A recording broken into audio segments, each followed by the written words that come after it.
जय हिंद साथियों। स्वागत है आपका आपके अपने परिवार भारतवर्ष क्लासेस पे। तो प्यारे बच्चों, आप सभी जान रहे हो कि 6 जुलाई 2024 को क्लास 9th का हिंदी का वीकली टेस्ट लिया जाएगा और इस वीडियो में हम हिंदी के आने वाले क्वेश्चंस में सेट 2 को करेंगे। ठीक है, very very very important questions का सेट 2 है। तो बच्चा वीडियो को पूरा देखिएगा, एक एक प्रश्न आपके लिए इंपॉर्टेंट है, हर एक प्रश्न को नोट करते चलिए। चलिए स्टार्ट करते हैं।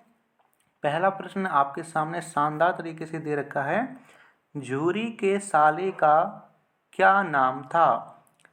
विकल्प दिया गया है मोहन, गया, राम या भगत। बताना है सही उत्तर क्या होगा। बिल्कुल सही, सही उत्तर होगा बी, गया। उसके साले का नाम गया था। और यदि बैलों का नाम पूछेगा तो हीरा, मोती। ठीक है, हीरा और मोती। दूसरा प्रश्न है, ब्याही हुई गाय किसका रूप धारण कर लेती है?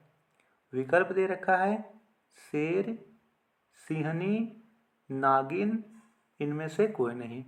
सही उत्तर बताना है। तो इस पाठ में लिखा हुआ है कि जो ब्याही हुई गाय हैं वो अनायास ही सिंहनी का रूप धारण कर लेती है, बहुत ही भयंकर हो जाती है। Option B is the right answer. तीसरा प्रश्न दे रखा है, बछिया के ताऊ किसे कहते हैं? बहुत ज़्यादा इंपॉर्टेंट क्वेश्चन है और मोस्ट रिपीटेड क्वेश्चन है, टिक मार्क कर लीजिएगा। बछिया के ताऊ किसे कहते हैं? विकल्प है गाय, घोड़ा, बैल या इनमें से कोई नहीं। बताना है। बछिया के ताऊ बैल को कहते हैं। ऑप्शन सी सही उत्तर है इसका। प्रश्न संख्या 4 दे रखा है, कांची हाउस कौन हाजिरी लेने आया था? विकल्प है गया, झूरी, कर्मचारी या इनमें से कोई नहीं। सही उत्तर क्या होगा यहाँ पर बताना है। सही उत्तर सी होगा, कर्मचारी। कर्मचारी पशुओं की हाजिरी लेने आया था। और वह हाजिरी क्यों लेता था? ताकि कोई पशु भाग तो नहीं गया, किसी की तबीयत तो खराब नहीं है, इन सभी की वह यहाँ पर हालचाल लेने के लिए आता था। पांचवा प्रश्न दे रखा है, निर्जन शब्द में उपसर्ग बताइए। निर्जन में कौन सा उपसर्ग होता है? तो देखिए बच्चा, एक शब्द होता है जन। जन के पहले यदि हम नीर लगा दें तो होता है निर्जन। और हम सभी जानते हैं जो शब्द पहले लगता है उसको हम उपसर्ग बोलते हैं। तो यहाँ पे निर क्या है? उपसर्ग है। ऑप्शन बी सही उत्तर होगा। अगला प्रश्न दे रखा है, मंदिर में कितनी पोथियां रखी थी? ऑप्शन यहाँ पे दे रखा है 190, 109, 108 और डी है 103। सही उत्तर डी होगा 103। यह जो प्रश्न है लहासा की ओर से लिया गया है, जो कि राहुल सांकृत्यायन के द्वारा लिखित है ना। उनकी जो तिब्बती यात्रा है उनके बारे में इसमें वर्णन किया गया है। सातवां प्रश्न दे रखा है, लेखक किस भिक्षु से विदाई लेकर चल पड़ा? विकल्प है नामसे, सुमति, नेमस या इनमें से कोई नहीं। सही उत्तर यहाँ पर ए होगा नमसे। नमसे से विदाई लेकर के चल पड़ा। ए। आठवां प्रश्न दे रखा है, तिब्बत की महिलाएं किस बर्तन में चाय देती है? विकल्प दे रखा है टोटी, गिलास, कटोरी या खोरी।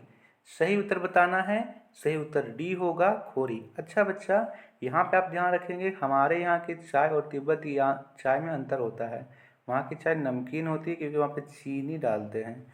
ठीक है, वहाँ पे यहाँ पे चीनी की जगह नमक डालते हैं, इसीलिए वहाँ की जो चाय है वो नमकीन होती है। हमारे यहाँ तो चीनी डालते हैं लेकिन उधर नमकीन होती है। तिब्बत में औरतें किस बर्तन में चाय कूटती है? विकल्प दे रखा है चोटी, चोड़ी, चोमी, ओखली। सही उत्तर यहाँ पर बी होगा, उस बर्तन का नाम चौड़ी होता है। 10वां प्रश्न है, तिब्बत में सबसे खतरे की जगह कौन सी है? विकल्प है ठाणे, तिंदरी या डांडे होगा। इसको पूरा कर लीजिए, डांडे डांडे या इनमें से कोई नहीं।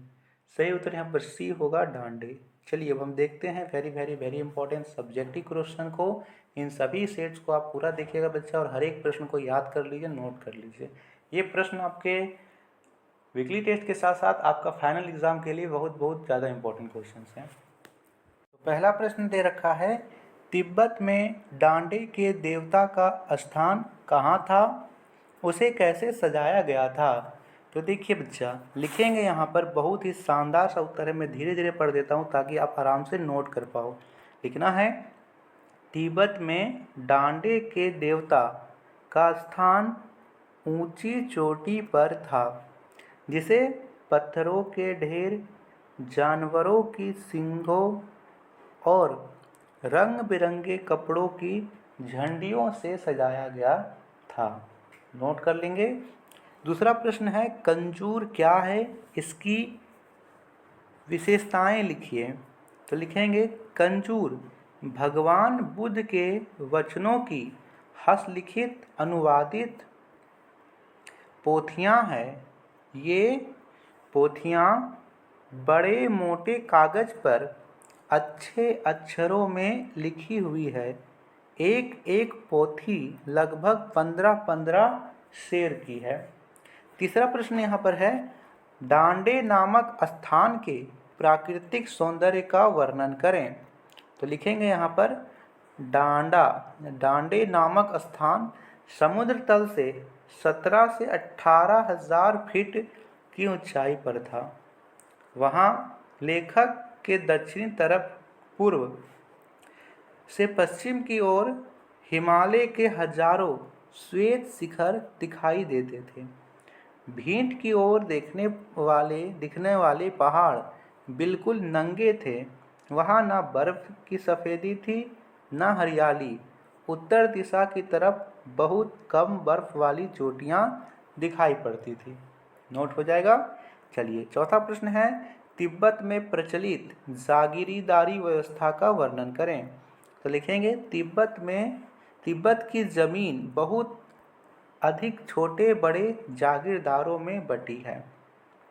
इन जागीरों का बहुत ज़्यादा हिस्सा मठों, विहार के हाथ में है। अपनी अपनी जागीर में हर एक जागीरदार कुछ खेती खुद भी करता है, जिसके लिए मजदूर बेगार में मिल जाते हैं। खेती का प्रबंध देखने के लिए वहाँ कोई भिक्षु भेजा जाता है, जो जागीर के आदमियों के लिए किसी राजा से कर्म नहीं होता।